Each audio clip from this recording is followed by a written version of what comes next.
radio' recruitment 2025 ইয়াত total post আছে 9,970 post name assistant loco pilot ALP total post কিমান আছে 9,970টা ইয়াৰ নটিফিকেশ্যনটো ৰিলিজ হৈছিল 19 মাৰ্চ 2025ত ৰেজিষ্ট্ৰেশ্যন ষ্টাৰ্ট হ'ব ইয়াৰ 10 এপ্ৰিলৰ পৰা আৰু অনলাইন লাষ্ট ডেট 9 মে 2025 আৰু আপোনালোকৰ অনলাইন যিটো ফিজ আছে পে'মেণ্ট কৰাৰ লাষ্ট ডেট হৈছে 9 মে 2025 ইয়াত আপোনালোকৰ যিটো এপ্লিকেশ্যন ফিজ এটা দিব লাগিব আপোনালোকে জেনেৰেল OBC আৰু EWS কেণ্ডিডেটসকলে 500 টকা দিব লাগিব ফিমেল কেণ্ডিডেটবিলাকে 250 টকা SC ST আৰু এক্স ছাৰ্ভিচমেন কেণ্ডিডেটে 250 টকা জেনেৰেল OBC আৰু EWS কেণ্ডিডেটে 500 টকা ফিমেল কেণ্ডিডেট অৰ্থাৎ মহিলাসকলে 250 টকা দিব লাগিব SC ST আৰু এক্স ছাৰ্ভিচমেনবিলাকে 250 টকা দিব লাগিব গতিকে আপোনালোকে ইয়াত যিটো অনলাইন ফিজ আছে এপ্লিকেশ্যন ফিজ এক্সাম ফিজ এইটো দিব লাগিব জেনেৰেল OBC EWS বিলাকে 500 টকা মহিলাসকলে 250 টকা আৰু SC ST এক্স ছাৰ্ভিচমেনবিলাকে 250 টকা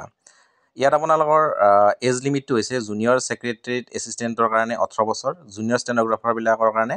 30 বছৰ আৰু এজ যিটো ৰিলেক্সেশ্যন হ'ব এইটো এজ পাৰ গভৰ্ণমেণ্ট হ'ব ৰুল এণ্ড ৰেগুলেশ্যন আৰু ইয়াত railway RRB ALP eligibility vacancy 9,970টা post name assistant loco pilot ALP vacancy 2025 9,970টা টোটেল পোষ্ট আছে আৰু 10th এক্সাম আপোনাৰ পাছ কৰিব লাগিব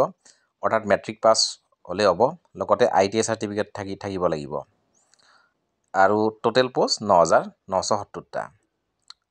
ইয়াৰ মই কোৱালিফিকেশ্যনটো আপোনাক কৈ দিছোঁ 10th এক্সাম পাছ হ'ব লাগিব দশমান শ্ৰেণী with ITI certificate or class 10 with diploma in mechanical electronics automobile engineering BTech degree mechanical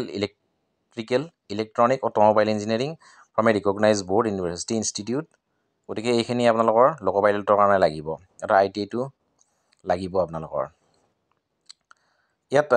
চিলেবাছটো কেনেকুৱা ধৰণৰ হ'ব ছাবজেক্ট নেচাৰ মেথমেটিক্সত 20 নম্বৰ থাকিব টোটেল মাৰ্কছ 20 জেনেৰেল ছায়েন্সত 20 নম্বৰ থাকিব ইণ্টেলিজেন্স এণ্ড ৰিজনিঙত 25 নম্বৰ থাকিব জেনেৰেল এৱাৰনেছ এণ্ড কাৰেণ্ট এফেয়াৰ্ছত 10 নম্বৰ থাকিব টোটেল 75 নম্বৰ থাকিব এক্সাম ডিউৰেশ্যন হ'ব 60 মিনিটৰ 1 ঘণ্টা অৰ্থাৎ গতিকে ৰং এনচাৰ 1:3 মাৰ্ক ডিডাকশ্যন হ'ব আপোনালোকৰ গতিকে আপোনালোকৰ ইয়াত চিলেবাছটো হৈছে মেথমেটিক্স 20 নম্বৰ থাকিব জেনেৰেল ছায়েন্স 20 নম্বৰ থাকিব general intelligence reasoning 25 number general awareness and current affairs 10 number থাকিব ইয়াৰ চেলাৰী কেনেকুৱা ধৰণৰ হ'ব পে স্কেল আপোনালোকৰ এমাউণ্ট বেনিফিট 19,900 টকা আপোনালোকে পে স্কেল পাব গ্ৰেড পে পাব 1,900 টকা গ্ৰছ পে পাব আপোনালোকৰ 26,752 টকা টোটেল ডিডাকশ্যন হ'ব 1,848 টকা আৰু ইন হেণ্ড চেলাৰী পাব 24,904 টকা অৰ্থাৎ 24,904 টকা ইন হেণ্ড চেলাৰী পাব আপোনালোকে ইয়াৰ চিলেকশ্যন প্ৰচেছটো কেনেকুৱা ধৰণৰ হ'ব ইয়াত আপোনালোকে কম্পিউটাৰ বেছড টেষ্ট দিব লাগিব CBT 1 computer based test CBT 2 computer based aptitude test CBAT document verification DV